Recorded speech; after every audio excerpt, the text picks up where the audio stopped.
မင်္ဂလာပါဆောင်းပါးလေးတစ်ပုဒ်ဖတ်ပြပေးလိုပါတယ်ဆောင်းပါးခေါင်းစဉ်ရဲ့နာမည်ကတော့အာနာရှင်မရှိဖို့သဘုံထစရာမလိုတော့ပါဆိုတဲ့ဆောင်းပါးဖြစ်ပါတယ်ဒီဆောင်းပါးလေးကိုနားထောင်ကြခြင်းဖြင့်အာနာရှင်နဲ့စနစ်နဲ့လူနဲ့ဘယ်လိုကွဲလဲဆိုတဲ့အဖြေကိုတော့ဒီဆောင်းပါးလေးရဲ့အဖြေမှာရရှိသွားမှာဖြစ်ပါတယ်ဆောင်းပါးလေးတင်ပြပေးပါရစေ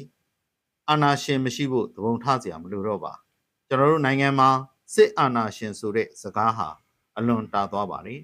ဘလောက်ထိတာသွားတယ်လဲဆိုရင်တိုင်းပြည်မှာသွေးချောင်းစီးရတဲ့အထိပါပဲတကယ်တော့အကျိုးစီးပွားသမားတွေကနိုင်ငံရေးအကြောင်းတိတိပပမသိတဲ့လူငယ်တွေကိုစစ်အာဏာရှင်ဆိုတဲ့ဒိုင်ယာလော့ထောင်ချောက်ထဲမှာဖမ်းထည့်ပြီးစစ်ပွဲတွေကိုခေါ်သွားခဲ့ကြတာဖြစ်ပါတယ်ဒီနေ့လက်နက်ကင်ပြီးစစ်ရာဇဝတ်မှုတွေကိုကျူးလွန်နေတဲ့ကလေးတွေမှာတကြောင်တည်းဖြစ်သောအကြောင်းပြချက်ကစစ်အာဏာရှင်ဖြုတ်ချရေးလို့ဆိုပါတယ်စစ်အာဏာရှင်ဆိုတာဘာကိုခေါ်တာပါလဲလက်နက်တဲ့အုပ်ချုပ်တာလို့အလွယ်တကူပဲအဓိပ္ပာယ်ဖွင့်ကြပါတယ်နိုင်ငံရေးမှာအာဏာရှင်ဆိုတဲ့စကားလုံးအဓိပ္ပာယ်ကိုဒီလောက်မြသိယုံလေးနဲ့လူငယ်တွေအသက်ပေးဖို့မတန်ပါဘူးကွယ်လို့ပဲရင်နာနာပြောချင်ပါတယ်နိုင်ငံရေးသမားတွေကဒီမိုကရေစီဆိုတဲ့အဓိပ္ပာယ်အာဏာရှင်ဆိုတဲ့အဓိပ္ပာယ်ကိုပြည်သူသိအောင်ရှင်းမပြကြပါဘူးသူတို့ကိုယ်တိုင်ရောဒီမိုကရေစီတို့အာဏာရှင်တို့ရဲ့အနက်ကိုသိပါလိမ့်စားလို့တန်တရားဖြစ်เสียပါပဲနိုင်ငံရေးသမားတွေကစစ်အာဏာရှင်ရဲ့စစ်ဖက်နှက်အောက်ပြန်မရောက်ချင်မှုဆိုရင်ကျုပ်တို့ပါတီကိုဆက်ပြီးမဲပေးပါ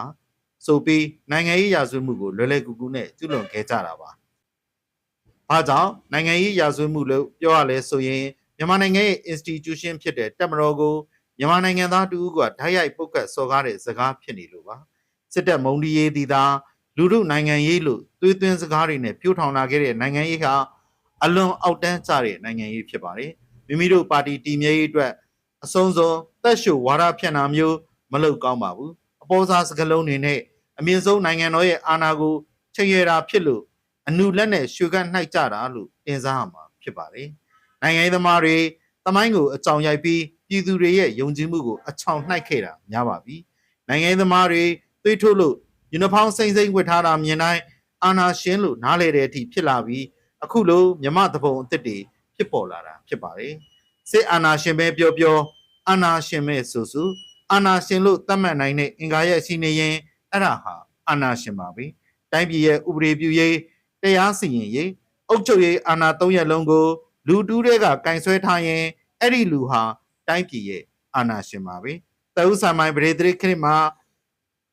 ဧကရစ်ဘရင်ဟာအာဏာရှင်ပါတီဘောမင်းလက်ထက်မှာဘရင်အာဏာတစ်ခုတည်းနဲ့တည်ရန်စီရင်နိုင်ပါတယ်တီဘောရဲ့အာဏာပိုင်မှုစနစ်ကိုတအုပ်ဆံမိုင်းအာဏာရှင်စနစ်လို့ပြောနိုင်ပါတယ်အလားတူ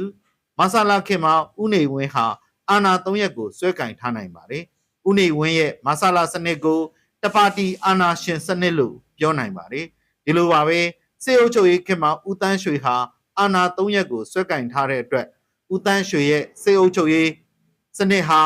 အာဏာရှင်စနစ်လို့ပြောနိုင်ပါတယ်တကယ်တော့စနစ်နဲ့တွဲပြီးအာဏာရှင်လူပုဂ္ဂိုလ်တွေဆိုတာပေါ်ပေါက်ခဲ့တာပါ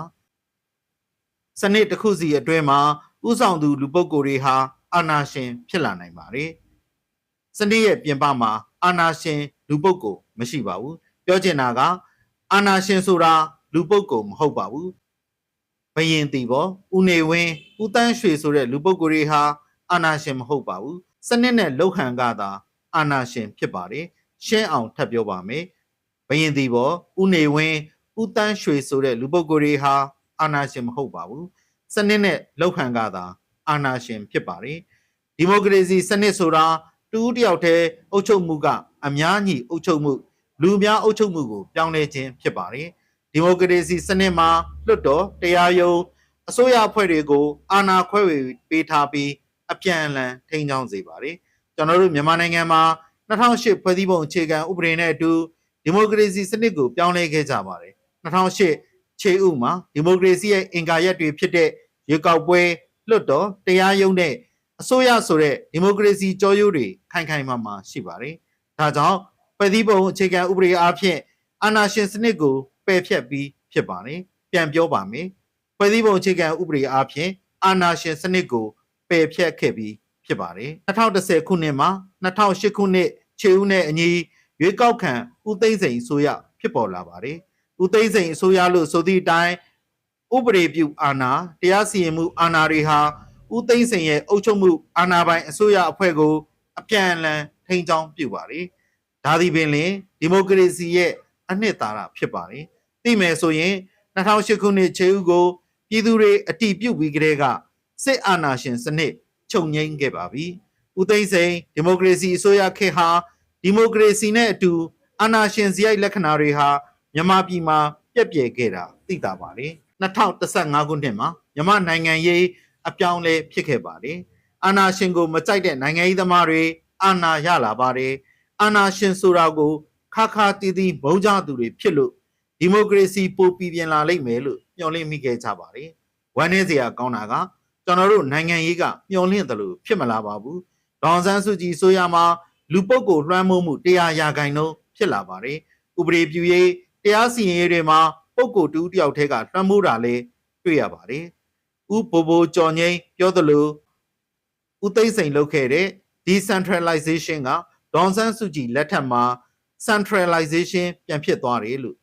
ဆိုပါတယ်အာဏာ၃ရက်ကိုတူးတဲ့ကကင်ဆွဲတဲ့စနစ်ကိုအာဏာရှင်စနစ်လို့ကျွန်တော်ပြောခဲ့ပါတယ်တအုပ်ဆံပိုင်းအာဏာရှင်စနစ်တပါတီအာဏာရှင်စနစ်တပါတီတောင်ပြိုကိုင်းပြိုအာဏာရနေတာမျိုးပါစစ်အာဏာရှင်စနစ်ဆိုတာလူပုဂ္ဂိုလ်ကိုးကွယ်တဲ့တူတန်အခြေအနေတွေမှာတွေ့ရပါတယ်2015အလွန်မြန်မာဒီမိုကရေစီမှာဒီလက္ခဏာတွေပြန်မြင်လာတဲ့အတွက်ဒီမိုကရက်စစ်တွေတုံ့လောက်ကြရပါတယ်ဒီမိုကရေစီတွင်အော်နေတဲ့နိုင်ငံရေးသမားဆိုသူတွေဟာအာဏာတည်မြဲဖို့အာဏာရှင်စရိုက်လက္ခဏာတွေကိုအကာအကွယ်ပေးခဲ့ကြပါတယ်ကာကွယ်ရုံနဲ့မကဘူးကိုးကွယ်တဲ့အဆင့်မှာရောက်ခဲ့ပါတယ်ပြည်သူတွေမျှော်လင့်တယ်လို့ဖြစ်မလာပါဘူးထူးခြားတာကဒီမိုကရေစီစနစ်ကို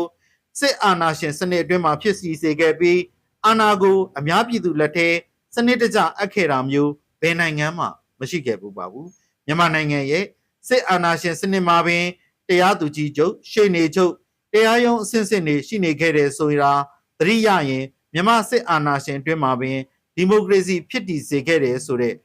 ဟာကိုနားလည်နိုင်မယ်ထင်ပါတယ်အာဏာတည်မြဲဖို့အတွက်မရှိတော့တဲ့အာဏာစနစ်ကိုတရားခံပြန်ရှာနေတာမျိုးကရုပ်မာတဲ့လောက်ရက်ပါကိုကရှာမီပုံမော်ထိုင်ပြီးဝါမီပူတယ်လို့ပြောနေတယ်လို့ပါပဲနိုင်ငံရေးကလိန်ကကြစ်တွေကစစ်အာဏာရှင်လို့တွင်ပြောပြီးအခုထိကြားသေးကိုအသက်သွင်းနေကြတော့မှာပဲ PDF လူငယ်လေးများကိုဒီဆောင်းပါးကိုအပြန်အလှန်နားထောင်စေချင်ပါတယ်ကိုယ်ပိုင်ဆုံးဖြတ်ချက်ကိုပြက်သားချစေချင်ပါတယ်နိုင်ငံမှာအာဏာရှင်ကိုမကြိုက်လို့ရွေးကောက်ပွဲနဲ့ဒီမိုကရေစီအုပ်ချုပ်ရေးကိုပြုပြင်ပြောင်းလဲခဲ့ကြပြီးဖြစ်ပါတယ်နိုင်ငံရေးကိုကြိုးရှာသမားတွေရဲ့ကြက်ကလေးတွေကိုကြက်မကြီးကလှည့်စားသလိုလှည့်စားတာမျိုးစက်မခံကြပါနဲ့တော့တာယာချမ်းမြေပွဲအနာဂတ်ခီးကိုအပူပင်ကင်းခီးဆက်ကြရအောင်ဖေမေညီကိုမောင်နှမချစ်စနီးမယားသားသမီးတွေနဲ့အိမ်ကစောင့်မျှော်နေကြပါတယ်ကွယ်နိုင်ငံရေးအသစ်တစ်ခုရရှိသွားလိမ့်မယ်လို့ထင်ပါတယ်အားလုံးကျေးဇူးတင်ပါတယ်